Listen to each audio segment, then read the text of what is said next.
Okay. So, whoops, that should be PHS. Forgot to change that.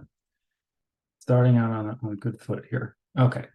So, like I just said, with respect to the that first reading assignment, statistics, I think, it has many meanings. When you outside of science, you think statistics, you think of vital statistics and sort of just keeping track of numbers and things like that, right? Which, essentially is in many ways what we still do. However, it plays um, a much more, I guess, important role in science in the sense that what we're doing with statistical analysis is we're trying to extract and compress information in the data that we have collected to draw either inferences or conclusions. So I like these words extract and compress, especially compress, because a lot of what we do in statistical analysis is we're going from, let's say we're interested in doing a study on hypertension. And so we collect all this information from folks that may or may not have hypertension, collect information from 500 people or something like that, right? And you might want to know, well, what is the age range, or what ages of people are in this data set? Well, to get a sense of that, you're not going to look at the entire list of 500 people, right? You probably want to compress that information down into a single number or a couple of numbers that help you communicate it or understand it, right? So when we take an average of a bunch of numbers, what we're doing is we're essentially compressing all of that information into one summary. It's not a perfect compression, but it does the job. In a similar sense, when we get to more elaborate statistical methods, what we're doing is we're modeling. So we might also think of, saying, okay, we might be interested in predicting the probability that somebody might develop hypertension. So that's a little bit more of a complicated task. And so what we do is we look into mathematical statistics and other mathematical sciences, and we ask, is there a mathematical model that can help us do that? And there is. It's called the logistic function. It's one part of how we do that. But we're essentially able to model someone's probability in a specific way using other information about them. It's not going to be perfect, right?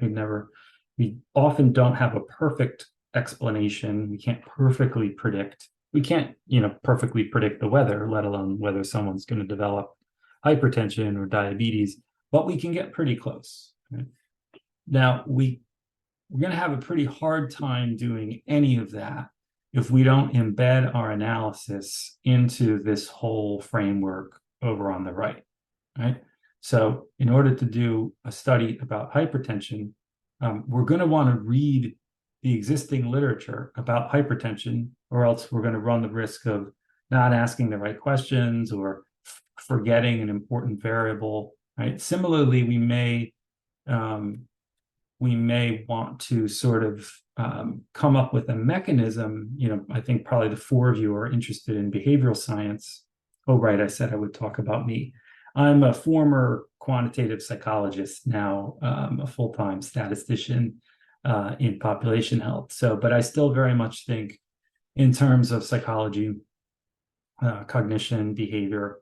And so often in health behavior science, we need to think about theories of human behavior, which are even more complex generally than theories of human biology, in order to, again, set up the right type of intervention. So all of this is to say that data analysis and statistics is a very important part of science, but it's just one part. And an analyst needs to be aware of all of these other parts, or they're not going to do a good job. They're not going to know which test to pick or which method to use. Similarly, we need to be aware of the statistical analyses that we might perform when we're designing a study. because there's certain types of variables that are better to use in statistics than others. And if we are able to collect that data, we should do so. Another thing is you see this as a cycle, right? Science is a cycle.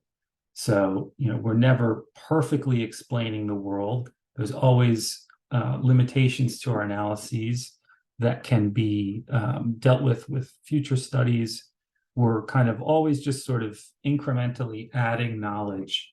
And what theories do is theories try to collect that knowledge together, the stuff that fits, try to explain it. The stuff that doesn't fit kind of gets put over to the side.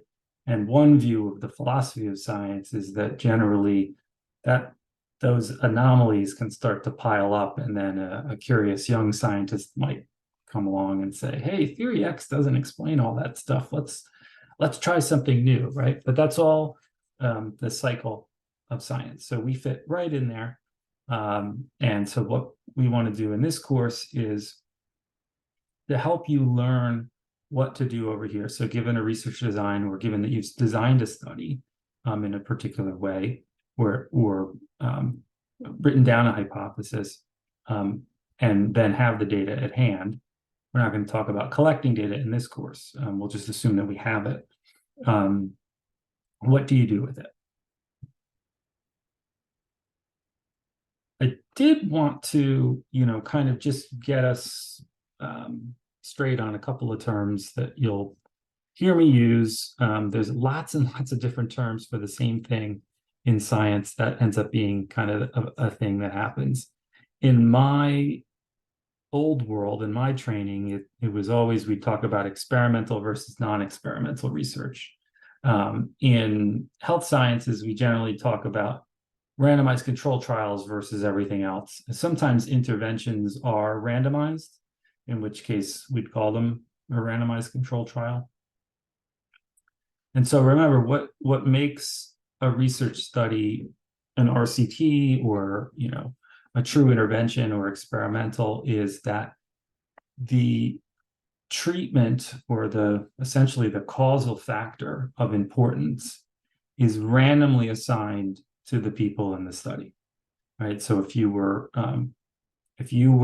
running a pharmaceutical study, a drug study, in order for that to be a randomized control trial, there needs to be some randomization mechanism, so that the choice of who gets the drug versus placebo is not up to the experimenter, it's up to random chance. And there's many ways to do that. And so I'll turn the question back to you all. You've certainly heard of randomized designs. Theoretically, this is supposed to help us with causal inference. So why is it supposed to help us? What is the randomization doing? So again, we can stick with the randomized control trial in drug studies. So randomizing who gets, say, a hypertension treatment versus placebo. Why is that helpful in a study design? What does that do for us when we're trying to make conclusions about causality of the drug's effect, say?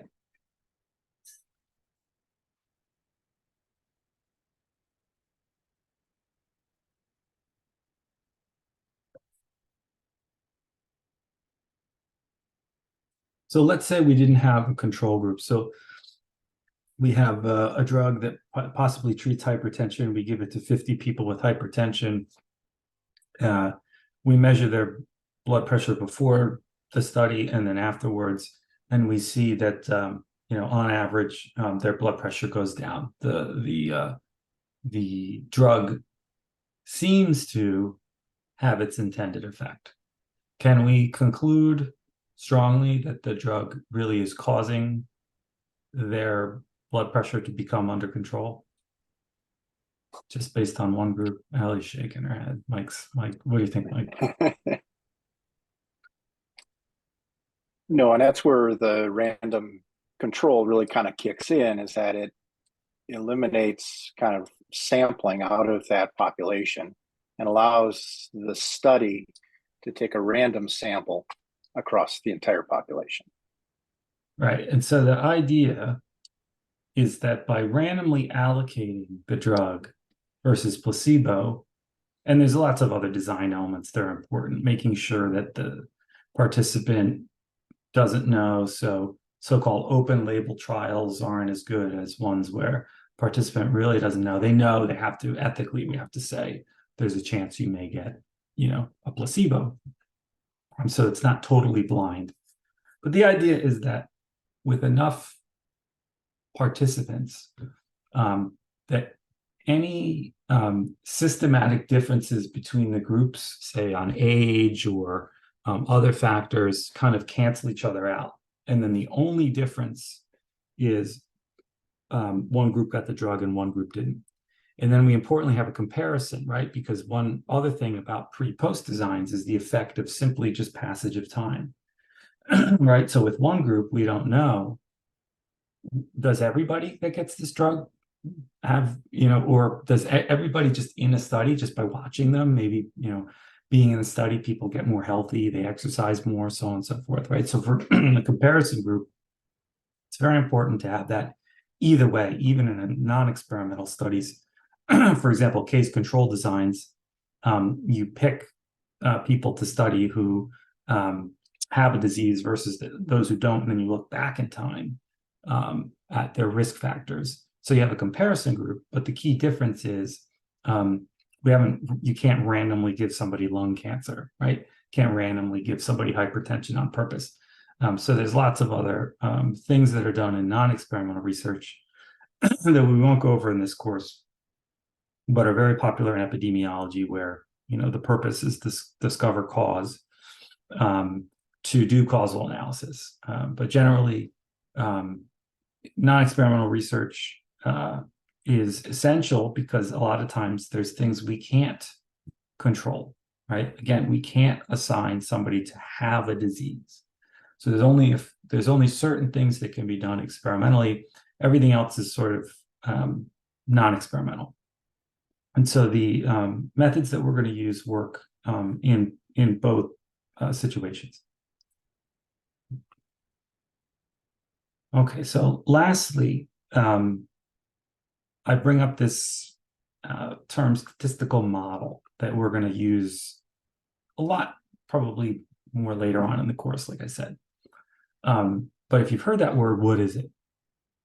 So here's some more fancy language that I'll unpack, right? The word stochastic, I love that word. It really just means random. It's sort of a Greek-ish word, but it's used a lot. So a statistical model is a stochastic model, meaning it's got some randomness in it. And what we try to do is we try to describe what we call a data generating process. Try to figure out, what was it? So we have, again, a bunch of people who either have hypertension or don't. What is the means by which that happened? Right? So it's not a causal model, but it's how did the data come about? We go at it that route, right? And so we look often, we try to come up with some predetermined, possibly fixed causal elements that we call independent variables. And then we always know that we're going to be a little bit off, right? We're not going to perfectly be able to separate people with and without hypertension on some variable. So the statistical model always has some sort of kind of predetermined values and then some randomness in it. And generally our goal is to arrive at estimates of these parameters that are in these models. And model parameters are just numbers, they're constants that tell us about relationships among variables. And we try to do that by reducing the amount of random error that's in our model. And there's lots of methods for doing that. So that's the basis of statistics. From there, we can do all these extra things. So hypothesis tests, so running a t-test or chi-square or other things you may have heard of. We do that after we estimate parameters. So we're going to actually start the course. We'll do this next week and in week 3, talking about estimation, and then we'll talk about hypothesis testing. So now let's turn our attention to BMI. So BMI is a little bit harder to predict or explain, but there's two things that definitely relate to it. I know this because we can see it in the data set that we're going to work with. And that is the age of a person and their sex assigned at birth. So what you see here is notation that we're going to come back to starting in week 7. This is the linear regression model for BMI. It's got 1, 2, 3 parameters in it. And parameter number 2, beta 2 here, really, sorry, parameter number 3. What we're going to find out in week 8 is that we can run a multiple regression model and get a number for beta 2. And depending upon what that number is, it's going to allow us to test a hypothesis. So we estimate what beta 2 is based on our data. And that estimate helps us test a hypothesis about whether males have a different BMI on average than females. So the first 7 weeks of the course are really kind of, this is sort of the main go-to way we do analysis these days. Unless we have a really simple, tightly controlled design, we're going to use this multiple regression general linear model framework, which may look like totally Greek to you. It does have a few Greek letters in it now. That's okay. We're going to get you to be experts on thinking this way by the end of the course. So give yourself some time. Don't worry. Today, however, is all just about focusing on these things we call variables. So I want to introduce us to the community health database. It's a really awesome tool that the library provides for us. And one of the things that's in this database is we can download the Southeastern Pennsylvania Household Health Survey. This is a survey that I've actually done some research with. One of the students, PhD students, that's a couple of years ahead of you guys. She has an interest in the relationship between green space in people's neighborhoods and various health things, one of them being hypertension. We did a really cool study of that. So it's a really cool database. It's really free to use, and we're going to use it for our homework assignments along with some others to get you a feel for real data. So you'll see it for homework, but here's a little slice of it. Right? And I'm just sort of noticed this is what SPSS looks like. We'll see this later. Uses all these funny little pictures for various things, right? But data usually come in the form of numbers. One of the things we'll mention is that you see sex. Sex is a number. That's weird. What do you think this is all about? If you had to guess, what's going on over here? What do the 1s and 2s mean? They're just labels for male or female. That's right. How did you know that, Allie? I've seen similar data, but it seems like. So you've seen data, so that's good. So that's a big deal, right? So this is what we call coding, variable coding. We often, and in SPSS, specifically, we often use numerical codes rather than typing the word male or female as you would in Excel. Later on in the course, we'll talk about how we use these numerical codes, but notice that, in fact, income, even though it looks like it might not be a numerical code, it is. So a lot of times in these home health surveys, a lot of the data are numerical codes. We do, however, have age, their weight in pounds without shoes, height in feet, and height in inches, all of which are actual numbers. So let's talk about what a variable is. Why do we call it a variable?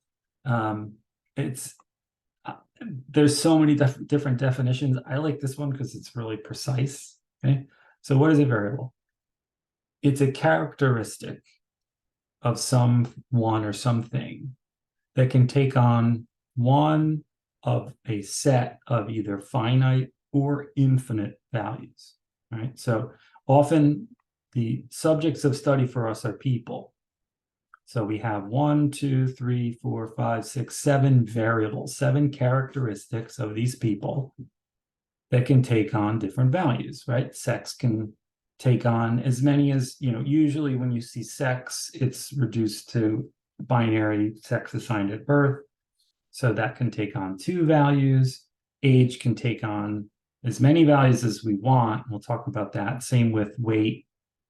Height and feet can only take on integers, and usually it's not going to be like, if it's adults, it's not going to be 2 feet, right? It's usually going to be between 4 and 7 feet. Inches, same thing. Inches can only take on numbers between 0 and 12, so on and so forth, right? So that's all a variable is. As we just saw, right? They're not always numbers. We might use numbers to code for what the different values are. So just values doesn't mean numerical value. It can mean category, right? We call those, sometimes they're called qualitative variables. I like to call them categorical variables. Okay?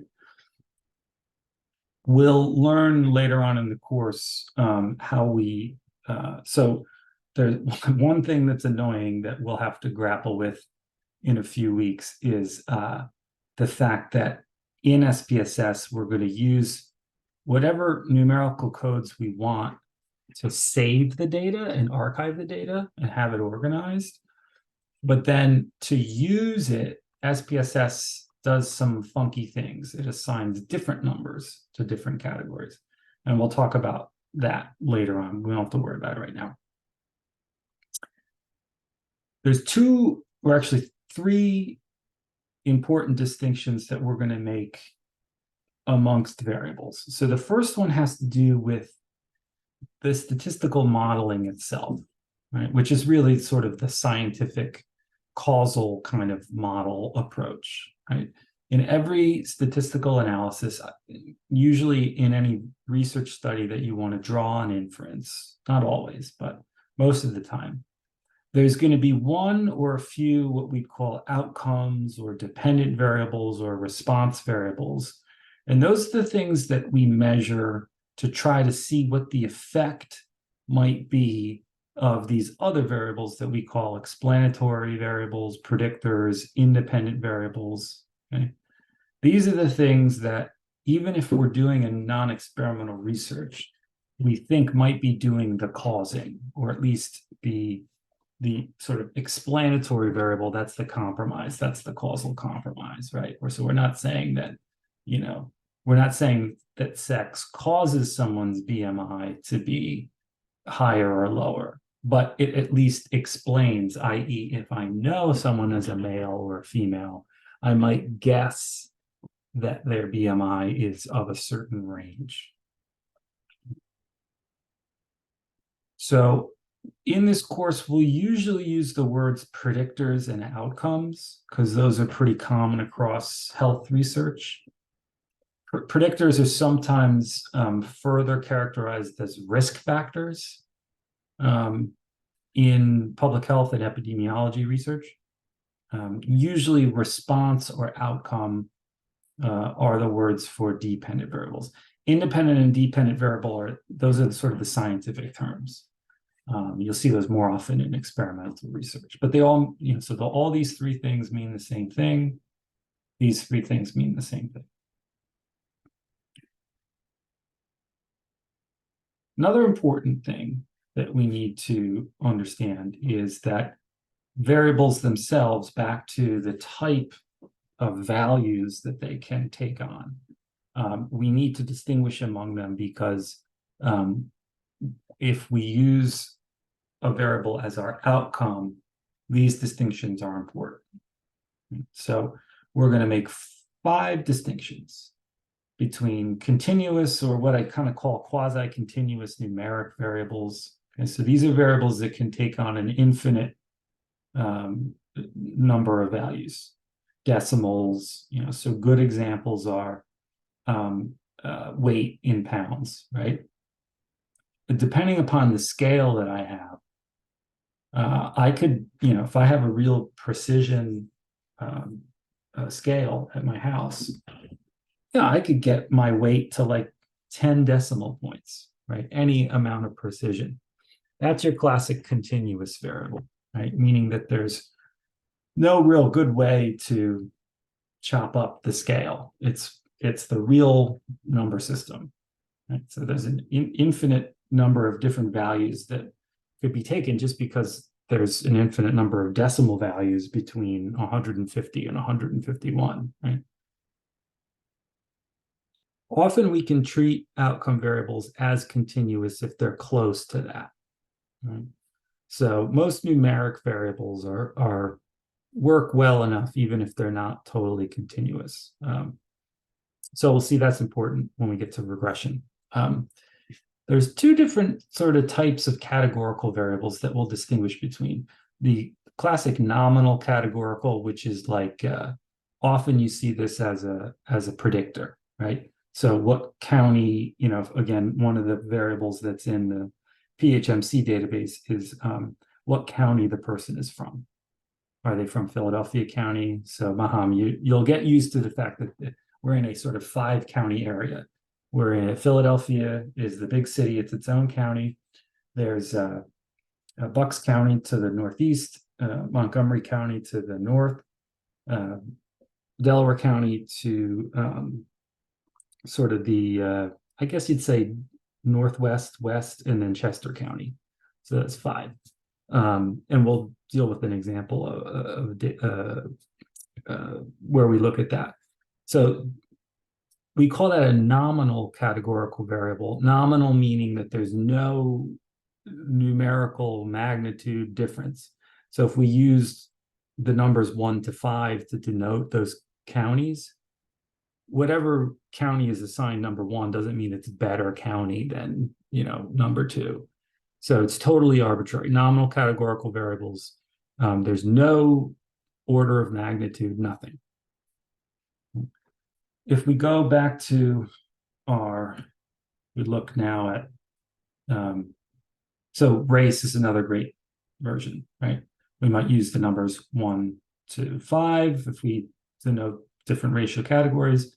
None are better than the others. Nothing is more race than less, right? Let's contrast that with income, where for this particular survey, income was put into categories, but they're ordered. So category 23 means higher income than category 10. And I think these are kind of mostly equidistant, but not necessarily. So what makes a categorical variable ordinal is if the numbers do denote order of magnitude. So less than, greater than, but not by equal amounts, right? So it might be with income, and I think this is the case. We can look at it in a little bit when we switch over there. It might be with income that we, we say, oh, everybody that makes $15,000 or less a year is in category 1, and then from there we go by increments of 5 until some point, right? So ordinal categorical just means there's not equidistant spaces between the categories, which means we can't do as fun stuff with them.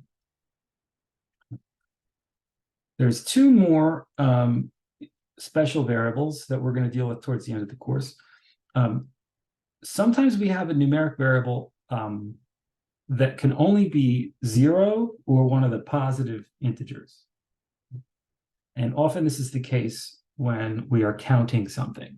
So Allie works in the ICU. I don't, know what your different codes are, but you could probably, there's somebody that keeps track in quality and safety of some type of event that might happen every, week or something like that, right? That's a count variable. We have to treat it a certain way just because of the way that those variables are usually distributed. So we'll kind of keep those as special. Another special one is time to event, which is used in survival analysis. So we'll get to this later on in the course. When you do a study of survival analysis, what you do is you denote an event of interest. Often it's what we call all-cause mortality or death. And in the study, you basically set for each person what the time 0 is, and you keep track of how long it is until they have the event, or they may not have it. So it's basically a time variable, days, months, years. It can even be seconds if you. It's not done in survival analysis in health, but it's helpful in other areas. But we have to treat these guys a little bit differently than we do other types of numbers. Okay. So here's some more examples. Let's see this first one. Abina collected data from patients who answered on a scale of 1 to 5 to show how satisfied they were with care. Okay. So I'll give you a hint. This is categorical, but what type is it? Nominal or ordinal?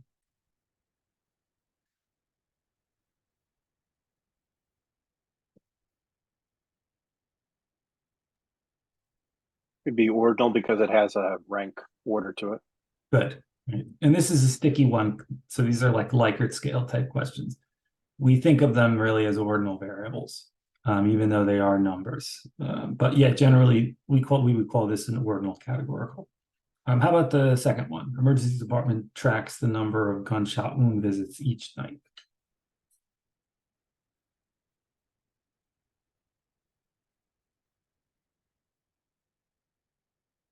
Instead of the word track, we might use the word count up, right? So this is a good example of a count variable.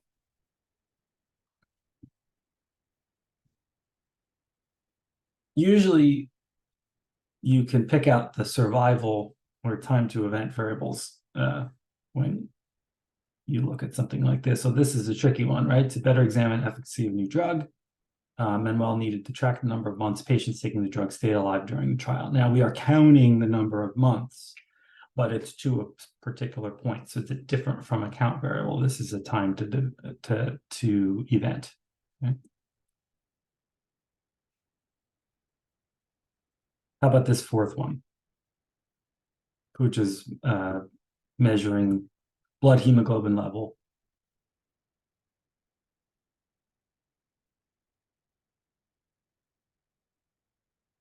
So this is usually going to be a number, right? And fairly certain this number is a concentration, which is going to be decimal, right? Arbitrary precision. So this is our classic continuous. Most biometric stuff is continuous variables.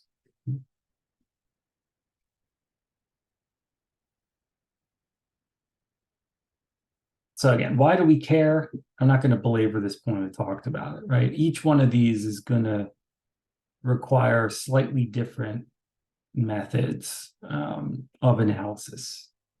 So we just have to respect that, and we'll, as we get through, it'll start to get more clear what goes with what. Okay. Questions or everybody okay thus far? We start a little dry. I understand. We'll get picking things up too. We'll also take a break in about 15 minutes. By the way, usually I like to take a break around 6:30 or so. If anybody has to go to the bathroom or anything like that at any time during any of our classes, you just go. There's no problem about that. I understand that. Okay, so before I jump into this, I put a lot of slides in this week that probably would be best that we come back to next week.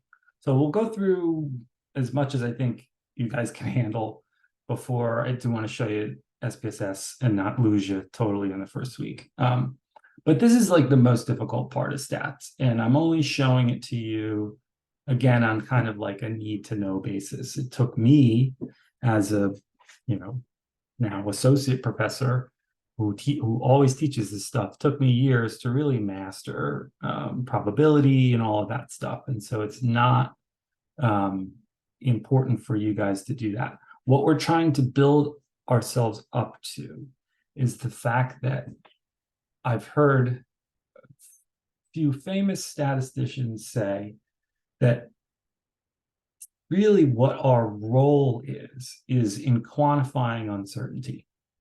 That's really what a statistician does.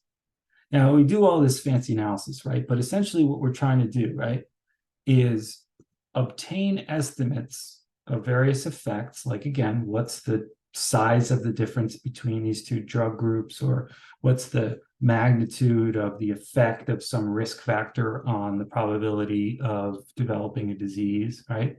So that's our goal.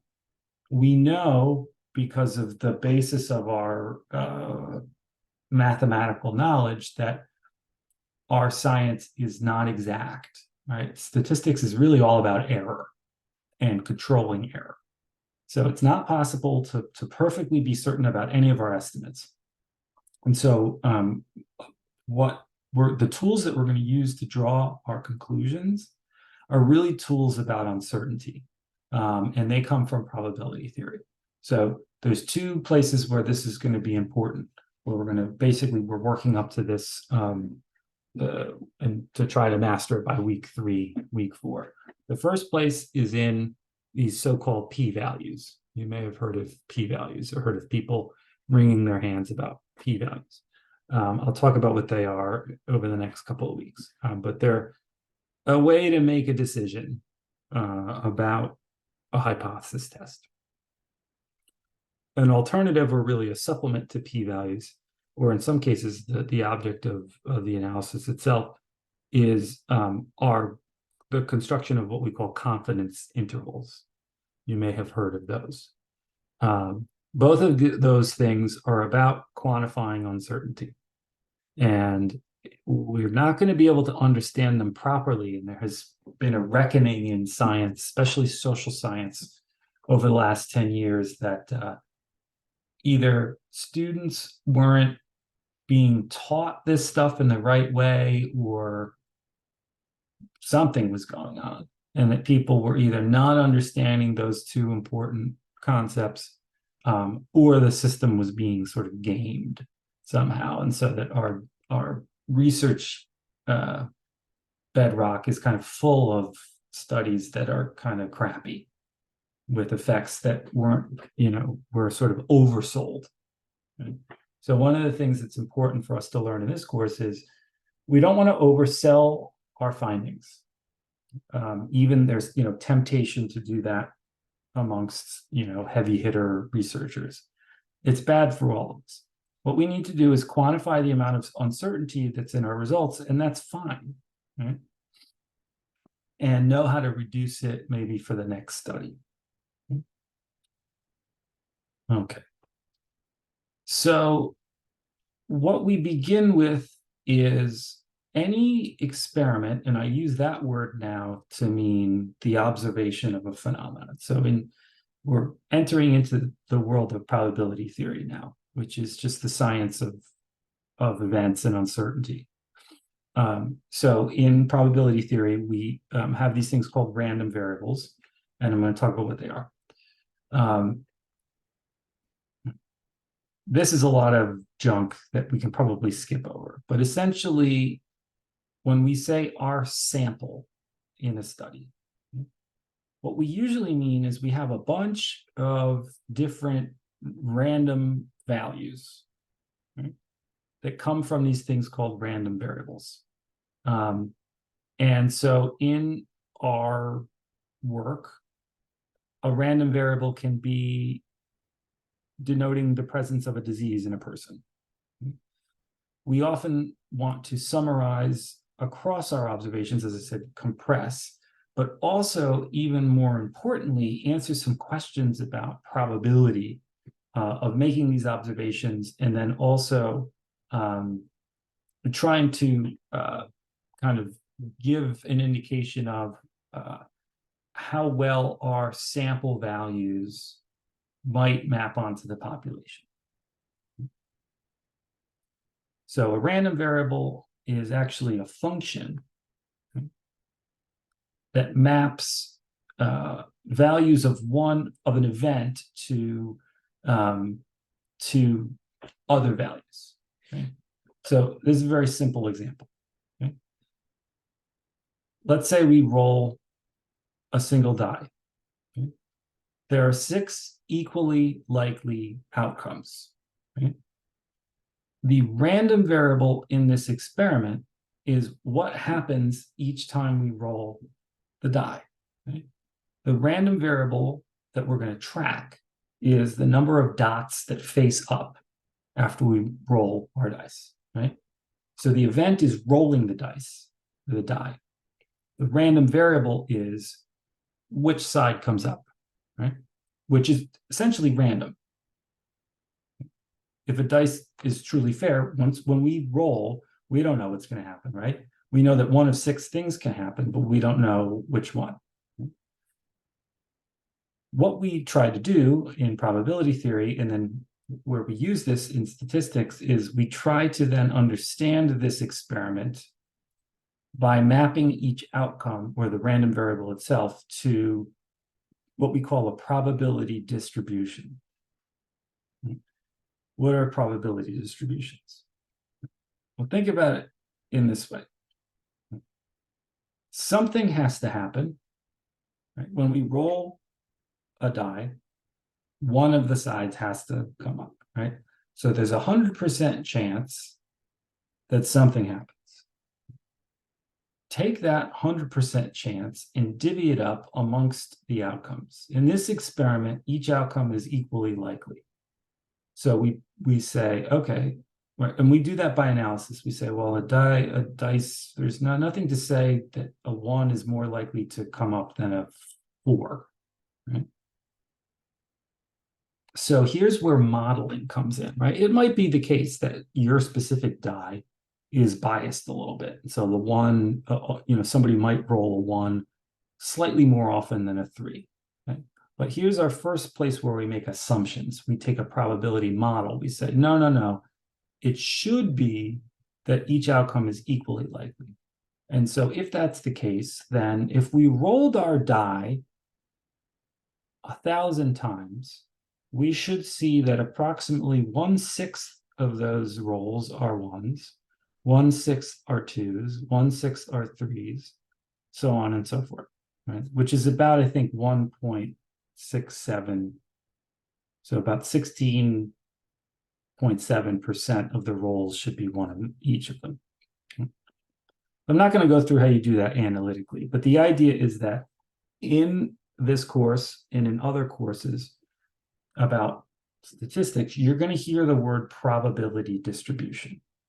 What is a probability distribution? Well, we're going to try to get you to understand that over the next 3 weeks, right? So a simple way to think about a probability distribution is you're observing something. That something is a variable, and it can take on one of many values. So here we're observing someone rolling dice. Right? What we want to do is distribute the fact that something happens, right? It's 100% likely that something happens. We distribute that 100% amongst the various outcomes in a way that matches some knowledge that we have about the situation. So the only knowledge we have about the situation is analytically, there's nothing to say that any of these outcomes is more or less likely than the others. So we simply just say, well, there's 6 possible outcomes. Each of them can only happen in one way, right? So 1/6 chance that either of them happens.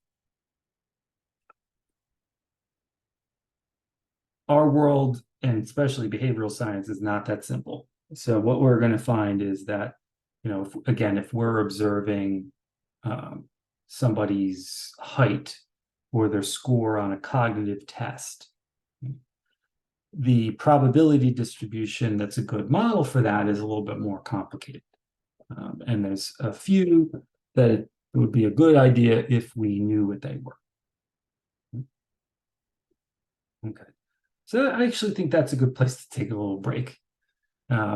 So why don't we take 10 minutes, so come back at 6:33, and I'll try to kind of filter through some of this to make the rest of tonight a little bit less labor intensive.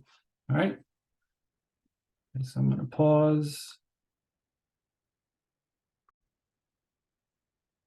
Keep going. So I made an executive decision that I was too ambitious with my notes for this week. So if you've downloaded them, I cut a bunch of them, and we'll talk about them next week. So we have plenty to go over now. And this is just a little example to kind of get us going, keep us a little bit further. So let's see. Before I keep moving, though, any questions about where we've been so far? So again, we're just trying to build a basic understanding of just a couple of things. So sample is a good term to know. I'm not going to be quizzed on it, but that describes the observations that we have, right? Probability model is really another kind of word for, well, in our case, probability distribution. So this one will take it's a little bit harder to explain what it is, right? So we'll keep developing our understanding of what that is. And then random variable, which is just a fancy term for variable, right? So we've learned all about variables in probability theory. Often variables are much simpler, and then we build up to more complex ones. In addition to the third distinction between variables, so we talked about, kind of their role in the analysis, either as explanatory factors or as outcomes. Then we talked about, well, there are these different types that we usually run into, right? Those 5 types, the continuous, the 2 categoricals, count and time to event, they actually fall within these 2 more formal distinctions in probability theory. Okay, so in probability theory, random variables can either be discrete, which means they take on a finite set of values. So all nominal or categorical variables are discrete because there's only so many, 5, 10 different values that a variable can take. Note that a count variable is also discrete. So even though it's numeric, it's discrete because, again, if you're counting up some type of event, safety event on a hospital ward, you can't have half of an event or 0.25 of an event. You can have 0, 1, 2, right? So that's a discrete variable because there's only, even though there are, the positive integers are infinite, there's really usually only a finite number of them that we see. A continuous random variable is what we mean by continuous variable, in the sense that really this variable can take an infinite number of values. We end up kind of putting in the categories by distinguishing different decimal points or something.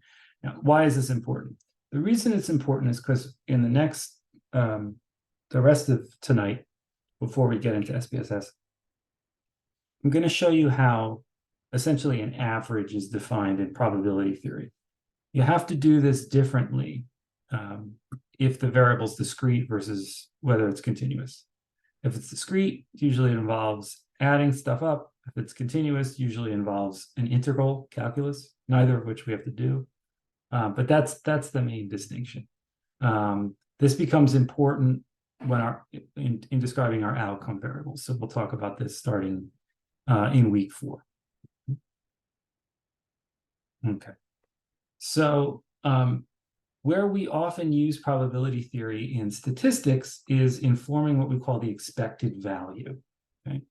So before we define an average in statistics, and indeed probability theory and statistics grew out of gambling, grew out of mathematicians' sort of interest in gambling. And so this makes the most amount of sense when we think about gambling or betting, okay?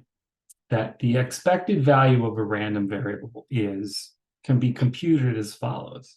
We take the value of the random variable, x, and multiply it by its probability of occurrence and add together across what we call the sample space, or the event space, all the different x's that can occur.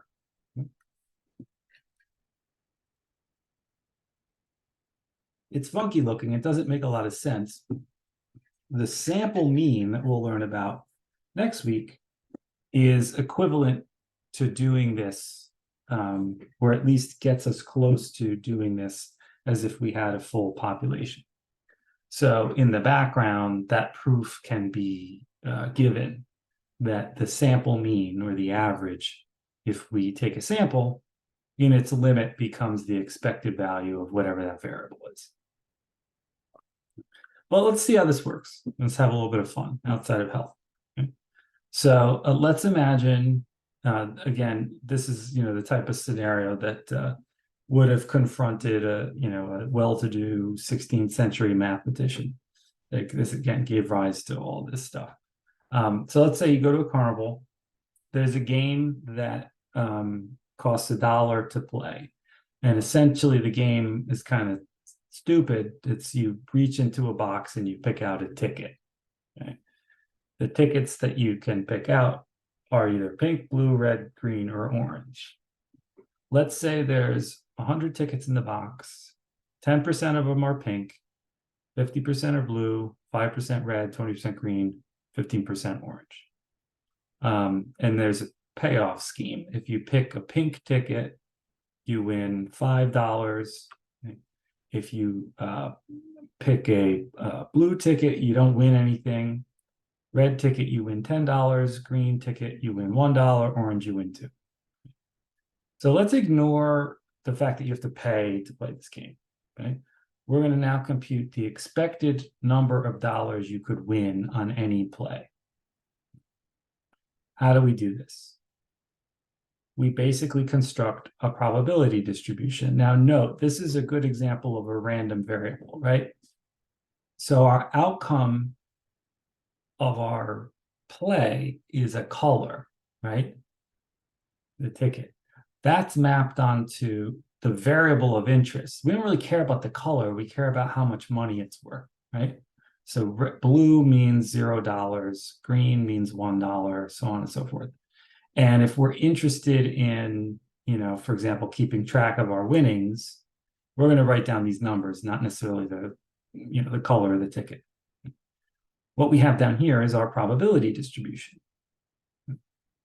simply based on the proportion of tickets of that color is essentially the probability distribution. So percentage and probability are very much related, especially in one particular interpretation of probability theory.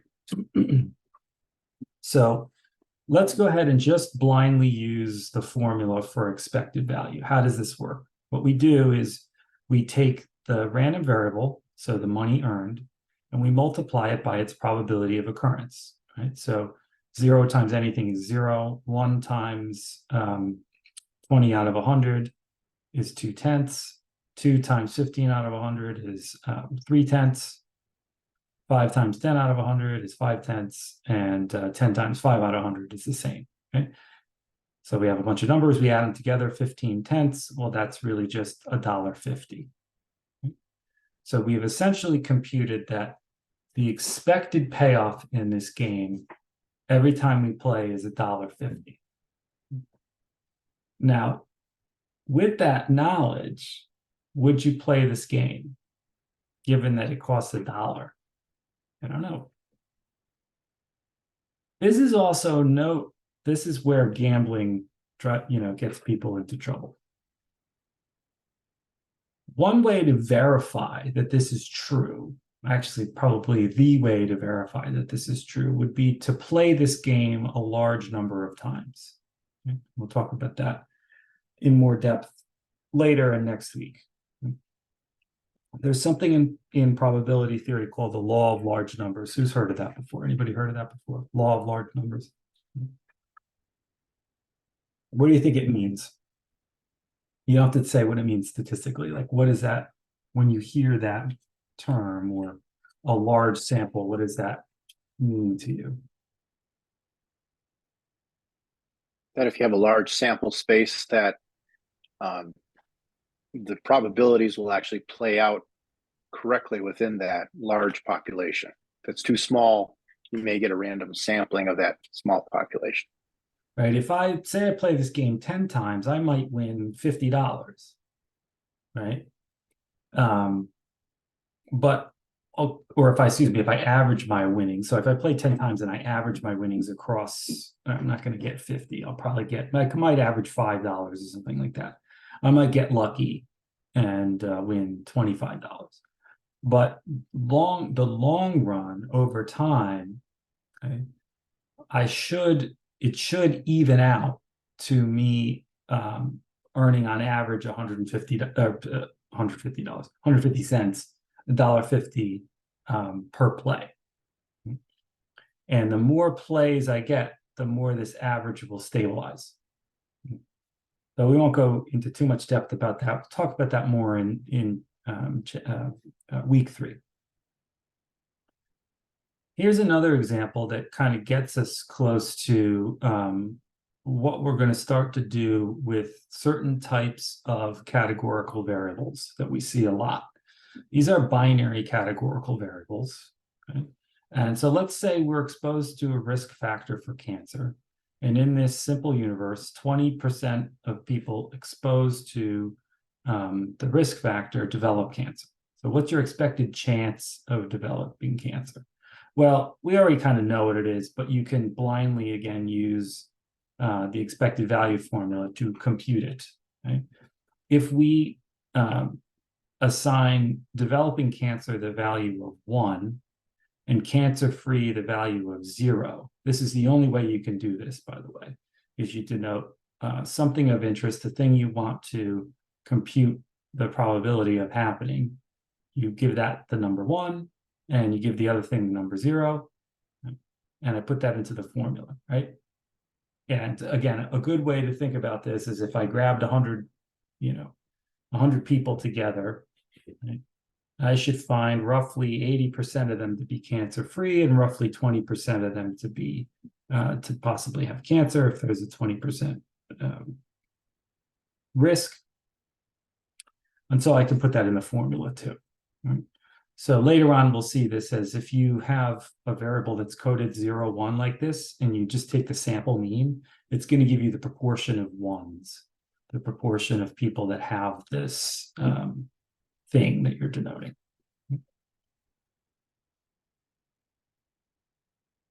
We're also going to be interested in the fact that we can have an expected payoff or the expected value or a sample average, which describes sort of the general thing that happens, or in distributions and variables that we're usually working with, sort of the typical value.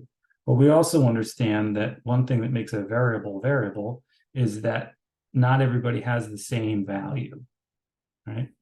So the variance of a random variable describes that variation amongst people's values. It is also an expected value. It's an expected value of the difference between any observation and that observation's expected value.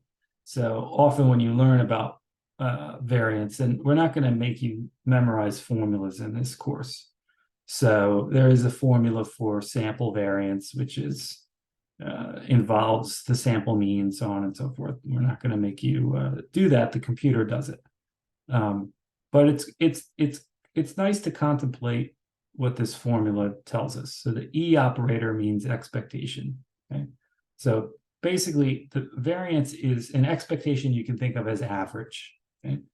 So the variance of a variable is the average distance between any observation and the mean of that variable. Okay? So it basically gives us, on average, what's the spread of our data? Okay? Or how different are the outcomes that we could expect from time to time? We have to square it for reasons that are mathematical. Okay? Turns out we can use this version of it to compute a variance of the payout. Right? So all we do is basically just get right? So what we need to do is we've already computed the expected value payoff. It's $1.50. So what we need to do is compute the expected value of the squared payoff. We do that here in the same way, right? So x squared occurs with the same probability. So the squared payoff is the expected squared payoff is 8.3 squared dollars. Put that into the formula. The variance of our payoff is 6.05. Now, variance is really helpful in probability theory. It's not really helpful. It's not interpretable. So 6.05 is on the scale of squared dollars. And it makes no sense. So in a minute, I'll talk about what we do about that. But if we want to go back to our cancer experiment, we're going to see next week, there's a very special distribution called the Bernoulli distribution, which is a simple probability distribution for a binary variable, that the variance of the expected value of a Bernoulli variable is simply the proportion of any population that is in one of the categories, which we denote with P. The variance of a Bernoulli variable is that proportion times 1 minus that proportion, P times 1 minus P. So in the cancer scenario, right, the proportion at risk is 0.2 or 20%. The variance is then 0.2 times 1 minus 0.2 or 0.2 times 0.8. So a variance of 16 sort of squared percent. Doesn't make any sense. So how do we use it? What we do is we take the we take the square root and we get what's called the standard deviation. So the standard deviation of a variable is simply the square root of its variance. Because we have to do squaring in the variance computation, we have to take the square root to undo that. So often we communicate research findings using an average and a standard deviation. Right? Why do we do that? That'll become clear next week. But for example, the variance of our payoff is 6.05. That means that the standard deviation of our payout should be square root of 6.05, which is about $2.46. Okay? So what does that mean? That means that we can expect to win $1.50 every time we play this game, plus or minus 2.46 or about 250. Okay? So that basically means that we've got, on average, we would expect to win $1.50. The standard deviation tells us that that amount, though, may vary from $1.50 plus 250 or $1.50 minus 250, which means we might lose money. So I'll talk about that more next week. But what standard deviation does, every probability distribution has a mean and a standard deviation. Yeah, all the ones we're going to work with have a mean and a variance. So they have a standard deviation as well. And in descriptive statistics, which we'll cover next week, we use those two values to summarize data sets. Okay. So we'll come back to this next week. A lot of what is done in simple epidemiology and public health is estimating the probability of occurrence of getting some type of event. And so if we, again, I'm going to talk about this more and more. When we use these types of binary variables, binary meaning there's only two categories, getting cancer or not getting cancer, we're free to choose one of the values to denote as 1 and one of the values to denote as 0. When we do that, if we take the average of a bunch of 1s and 0s, so that's what this is, add up all the 1s and 0s and divide by how many we have, n. The result is simply just the proportion of our sample that is a 1. Another place where probability theory helps us out is as our sample gets larger, as we said before, the law of large numbers is a proof that our estimate, our sample estimate of the proportion of people getting cancer or whatever X represents, that approaches the true population value. And so this is often why we prefer larger samples over smaller samples. Because the larger N is, the closer our estimate is, and we'll talk about estimation in week 3, but the closer our estimation is to the real thing, the smaller our error in estimation is going to be. Again, we use probability theory in the background to make that point. So to put this a little bit more clearly, recent study that I worked on, we gave a survey to a bunch of people in the emergency department. We're interested in whether or not they, what their level of readiness for digital health is. So one of the things we asked them was, do you own a computer with a camera such that you could do telehealth on the computer?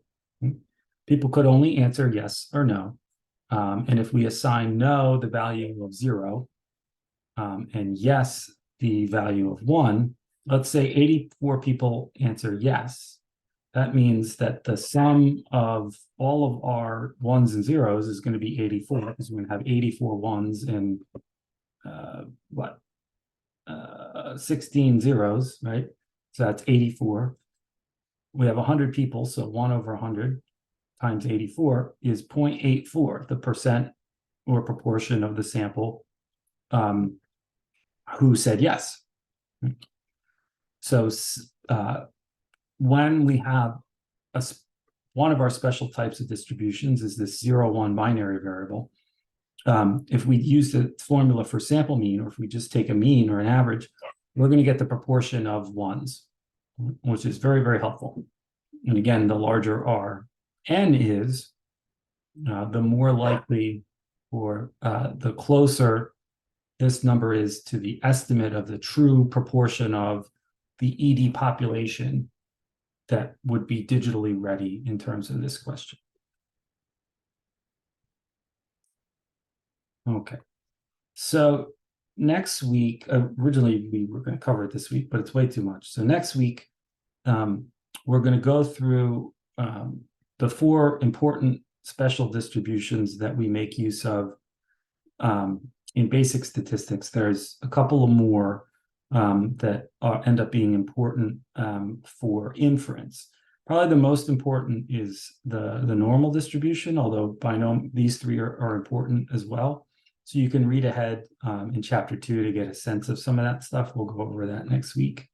The thing to be aware of is in statistics, we use this word parameters. And parameters usually apply to populations or distributions. So each of these distributions has parameters that are usually notations for mean and variance, but not always. Sometimes they mean other stuff. What we do is we use these as bases for creating confidence intervals, for making statements about the probability of our results given some hypothesis, so on and so forth. So they're super important, but again, I don't expect you to be experts on it, just expose you to it. We generally emphasize the normal distribution because it's so important for inference, so we'll go over that next week. One thing to note right now, and I'll talk about this next week, is not all probability distributions are symmetrical. Right? Some of them are, and that's kind of nice. Right? So a symmetrical probability distribution, if it's smooth, it has a graph that it has a single point right in the middle. And what does that denote? We'll learn next week and the week after that this means that in a symmetrical probability distribution, there's a value in the center of our data that represents a very common value in this population, such that a lot of people take on that value. And as you get further away from that value, it's less and less likely for us to see those types of observations. And so in a perfectly symmetrical probability distribution, this number is the mean or the average, and it's also what we call the median, which is the 50th percentile of the data, and the mode. A skewed distribution does not have that property. It has it usually, we're almost always going to be interested in distributions whose graph just has one hump, one mode, as we call it. But it's only a symmetrical distribution that has these measures of the center all lined up. The skewed distributions we see here in blue and red, right? They usually have like a very prominent common value, but then there are extreme values that exist and affect the average, so that in a skewed distribution, the sample mean or the average is often a bit misleading.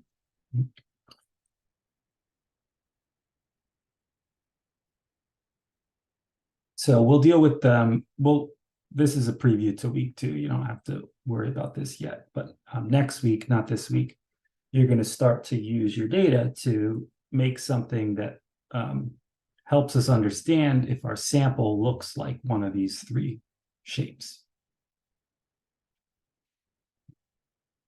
So what I've just referred to, again, as a preview of next week, is what we refer to as central tendency.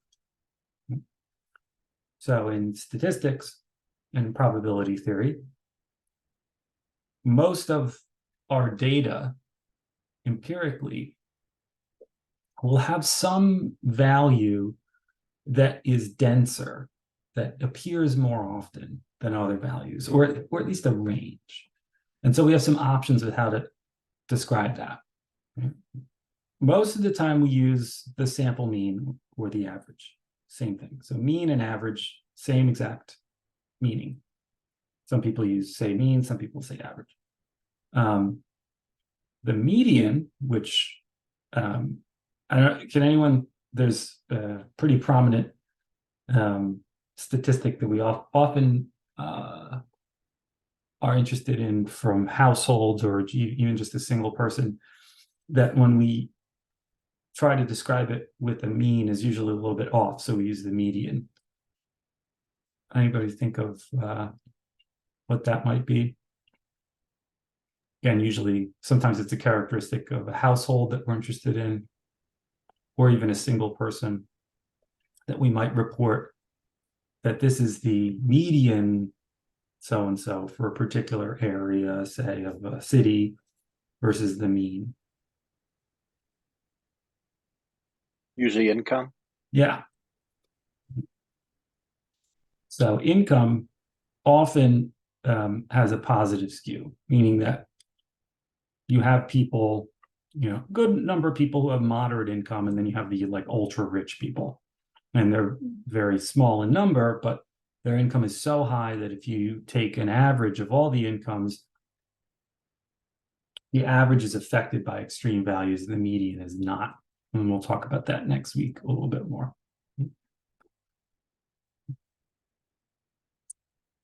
So when I start to talk about distributions being symmetrical or not, what I mean is whether or not the mean and the median are the same number, or are they spread apart. Right?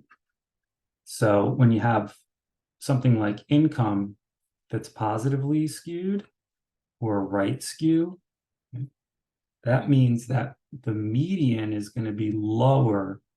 It's going to be closer to the hump, and the mean is going to be a little bit higher. It's going to be pulled out towards the extremes. Negative skew, it's the other way. The median is up near the hump, higher than the mean.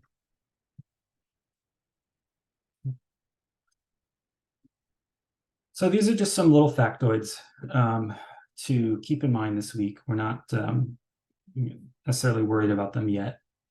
just some things I wanted to introduce you to.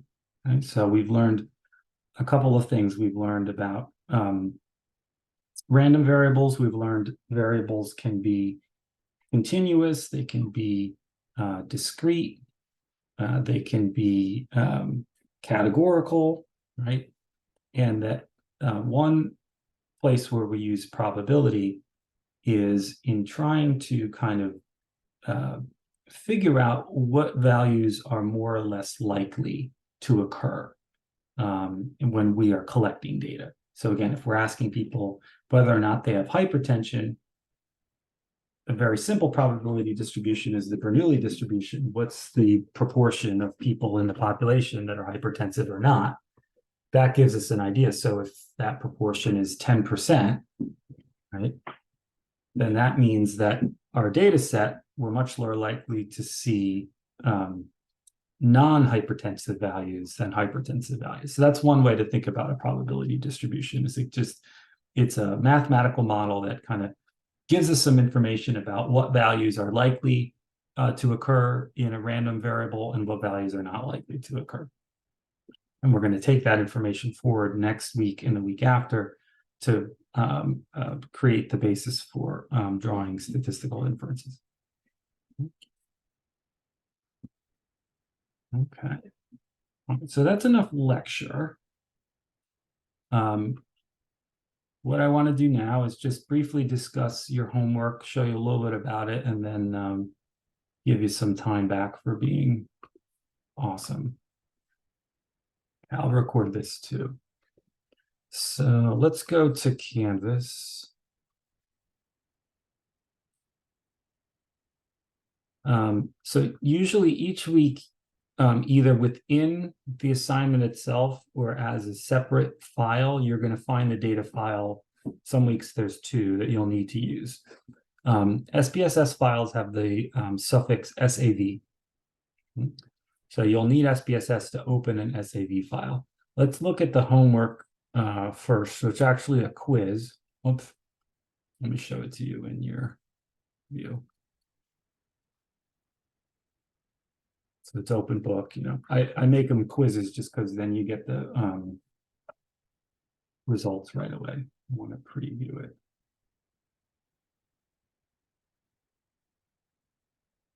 Can't do it that way. All right, let's look at student 2.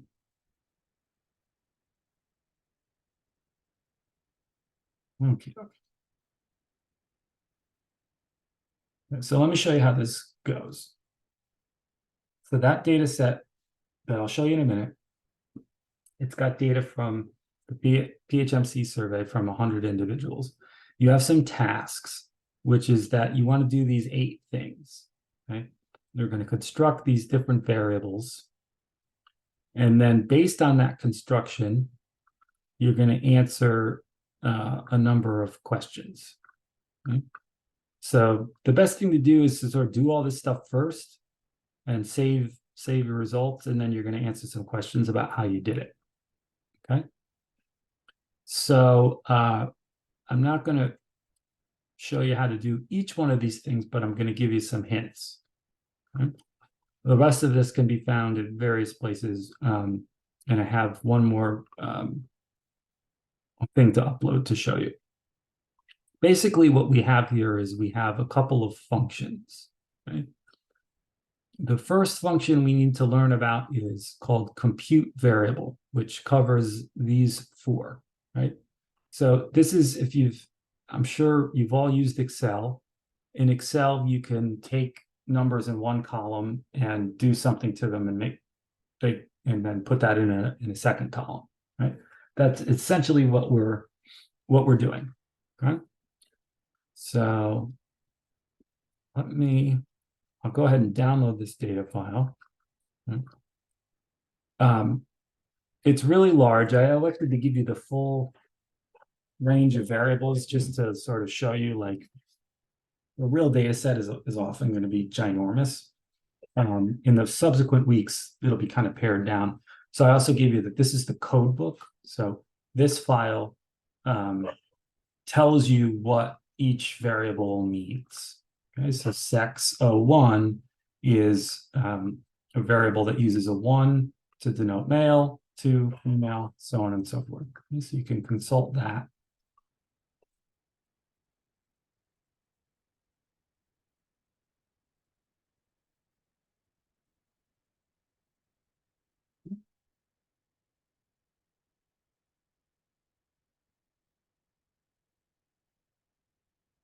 But you know what? I don't want to do that.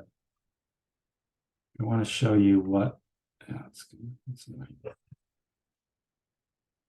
SPSS is opening in the background, but I actually want to show you what it looks like when it opens. So if you already have it installed and you double click, it'll open it for you. But let me share my whole screen.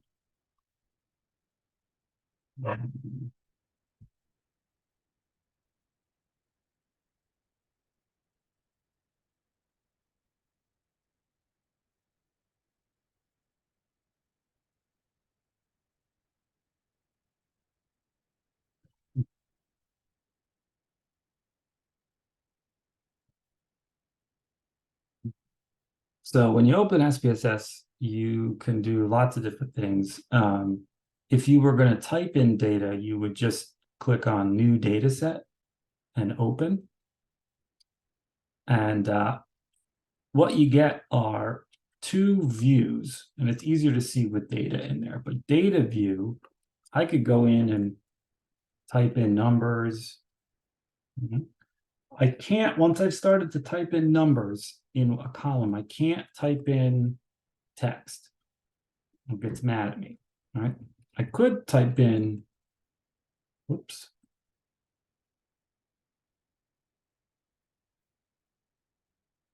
I could do that for another column.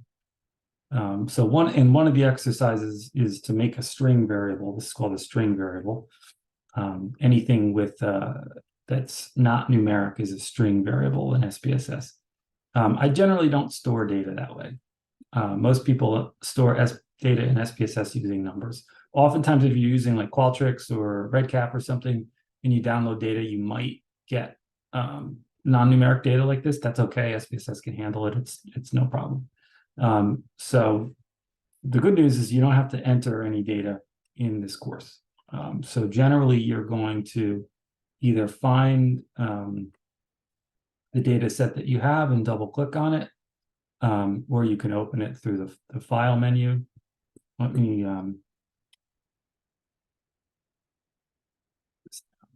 this a little bit better. Okay, so this is our data set, the PHS MC data set from 2015. There are something like 10,000 cases in this data set, but this is just a random sample of 100 of them. If you scroll down, in each row is a person, and for each person, we scroll across, we've got a lot of information.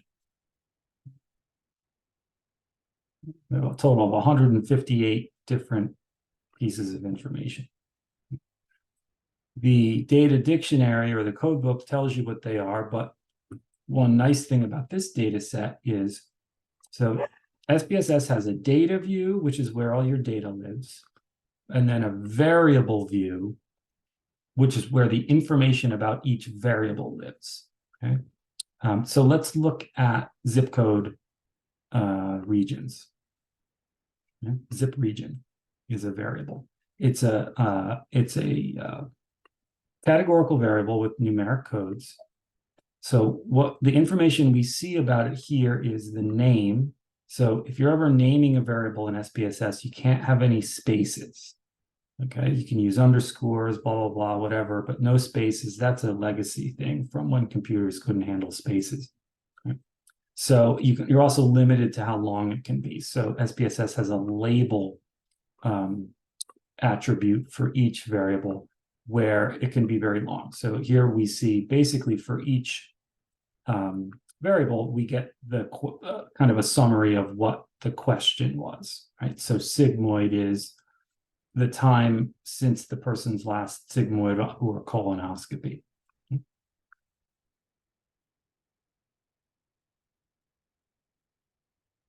The values attribute is really handy. Not all data sets will have values filled in, but it's good practice to do that. So this one's already filled in. What you have to do is click on the box and you see this dot, dot, dot. So if I click on that, what opens up are the value labels. So value labels are pretty self-explanatory. This is the numbers in the data set and what they mean. Center City, Southwest Philly, so on and so forth. Value labels, it's good practice to put them in for anything that you're using a numeric code for.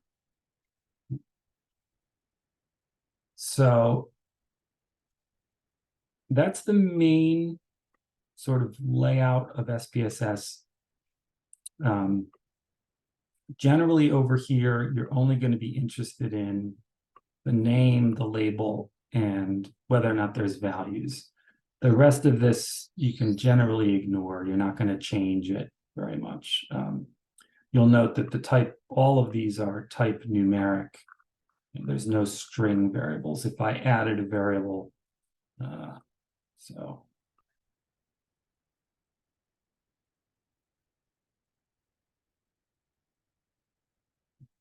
let me go over the variable view.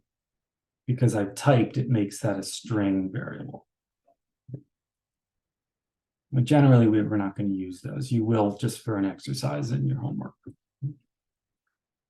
So again, the tasks that you have to perform involve two menus in SPSS.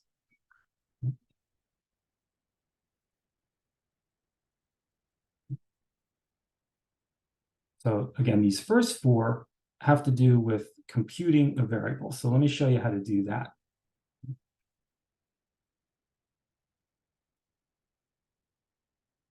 So I'm not gonna, so what you are gonna need to do, and I guess I can show you this one because it's pretty simple. It shouldn't be too hard to figure out. So the first thing you got to do is you'll note that in this data set, where's height? I think it's actually down. On the end of the list is all sort of the demographic stuff.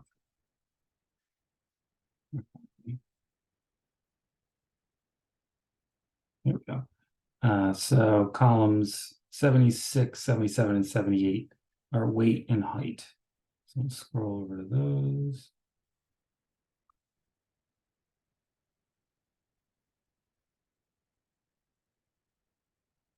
Okay. So BMI is already computed for you, but you're going to compute it yourself as an exercise. Okay. So in order to compute BMI, we need to convert weight, which is in pounds, to kilograms, and you need to compute the person's convert the person's total height in inches to meters in order to compute BMI. So let me show you how you compute a variable. So all of the menus in SPSS are up at the top of the screen. You can't see them all. So let me share my whole screen again. So you can see up here, right? We're going to be interested generally in the data, transform, and analyze menus. So this week, we're just going to be interested in the transform menu. We've got compute variable and we've got recode. So let's start with compute. Compute is what you're going to use anytime you have a numeric variable and you want to make another numeric variable. So I'm going to click compute variable. And what I want to do is make total height in inches.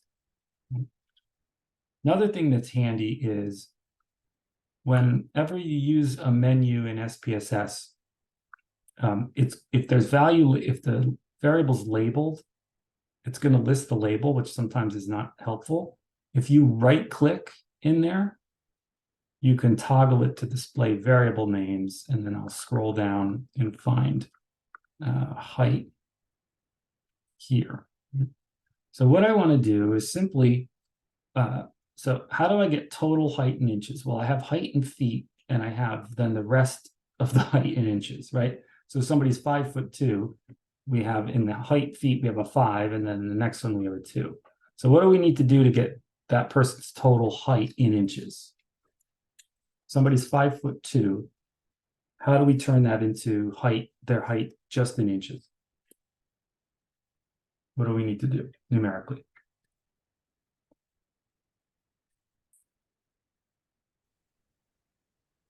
So multiply h feet times 12 and then add h inches. Right? So there's 12 inches to a foot.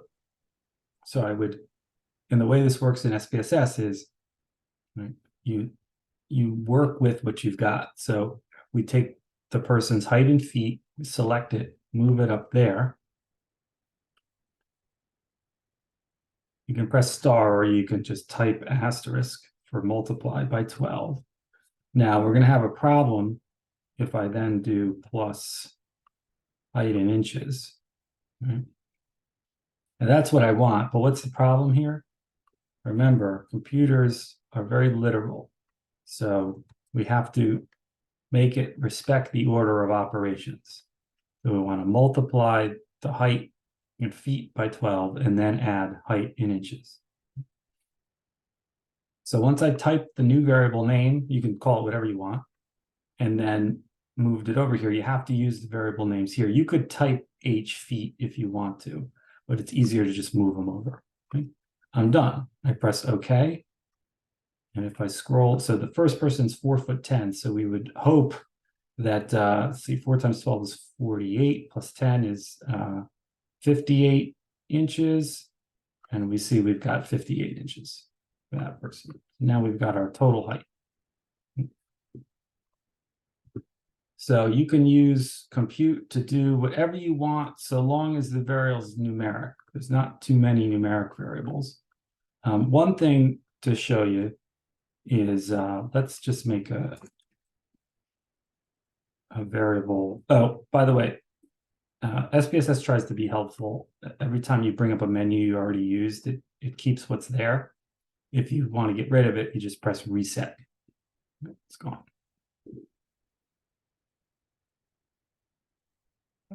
So just to show you something which you might want to use for homework. If you want it, let's say I just wanted to square a person's age. So I wanted a column of their age in years squared. I would move that variable over. In SPSS, the exponent is a double asterisk. So I press that and 2 for squared. So age raised to the second power. Press OK.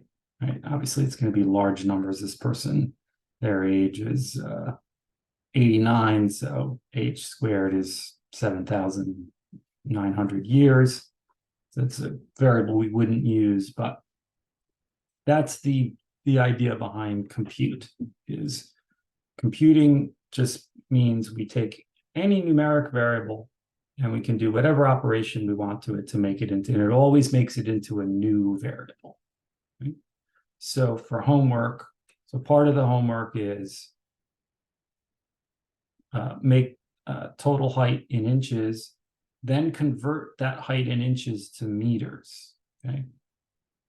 So here's a hint. Okay. 1 inch equals 0.0254 meters. So what would I have to do to convert height to meters? This tells me that I simply have to multiply height in inches by 0.0254. You then do a similar thing for body weight in kilograms. You take, so one of the columns in our data set is weight in kilograms. Oops, I missed it.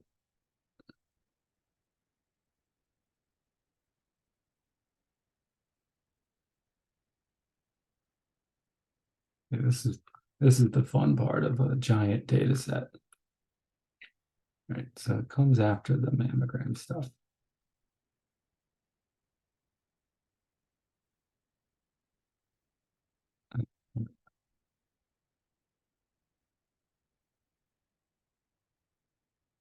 So I would take weight with shoes on, that's what this is, or without shoes, and multiply by 0.45 and change to get kilograms.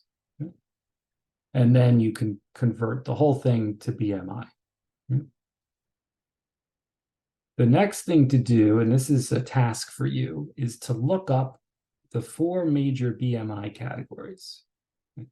So that can be found on the internet, wherever else. And what you're going to do is make, instead of having this BMI variable, you're going to convert, or what we call recode, into a new variable. Right? That new variable is going to be the category from underweight to healthy weight, overweight, obese, based on cutoffs. So let me show you how this works. Okay? I'm going to do this for age. Okay? So let's say we're going to make 4 age categories. So you always want to recode into a different variable. The way recode works is first,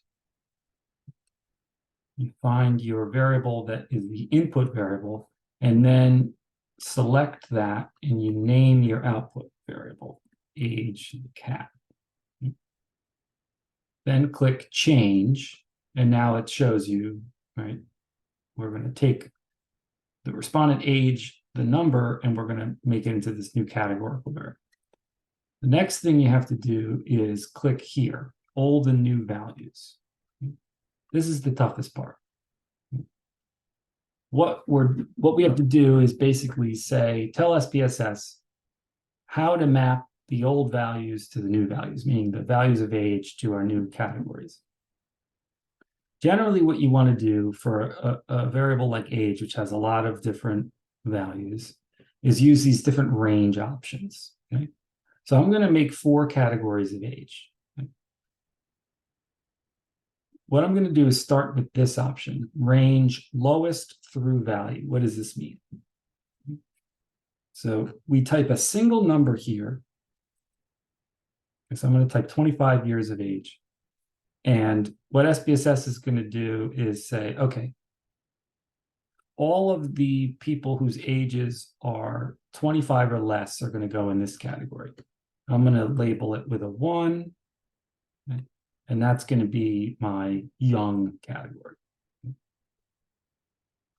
Then for my 2 middle categories, I'm going to use this range. I'm going to say from 25.01 to 40. I'll say like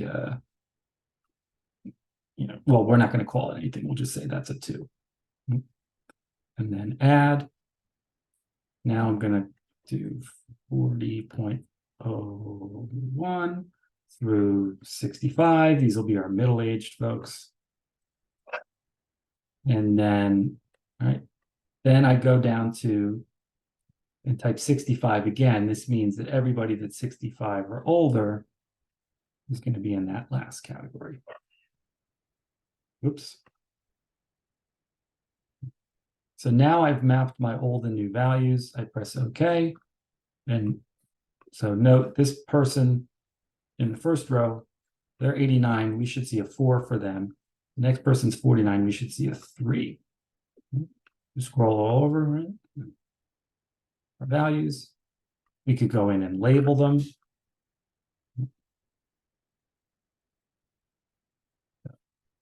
One for young, 2 for, I don't know, sort of young. Young.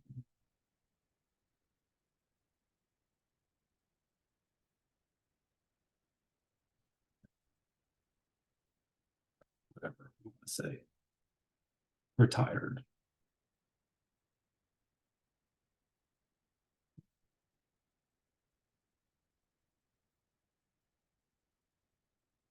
So that's the essence of recode into different, is we're taking a numeric variable and we're setting up cut points and creating a new categorical variable based on those cut points.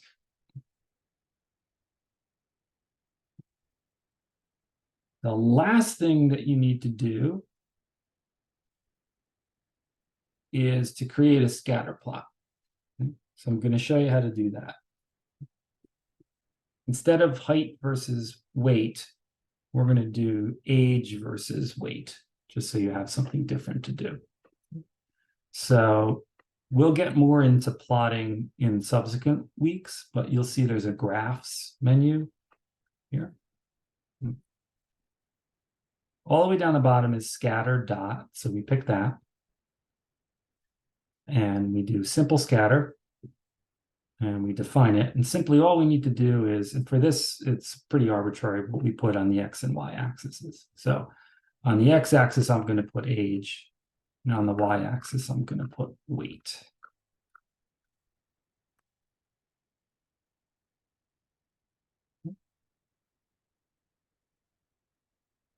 All right.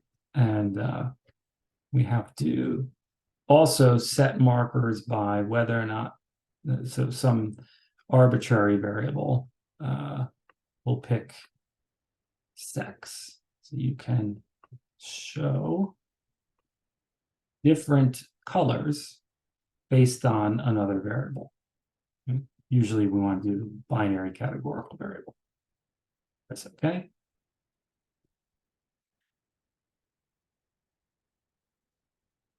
And by the way, this is what our output window looks like in SPSS. And you can see, right, I've got a scatter plot. It shows me that there isn't really a strong relationship between how old someone is and how much they weigh. And then I can see that the dots are colored based on whether this respondent is a male or female. So you're going to do the same thing, only you're going to color, you're going to, before you do this, make a binary variable for African American or not, and you're going to color your plot by that variable. Okay. All right. So I'll stop recording.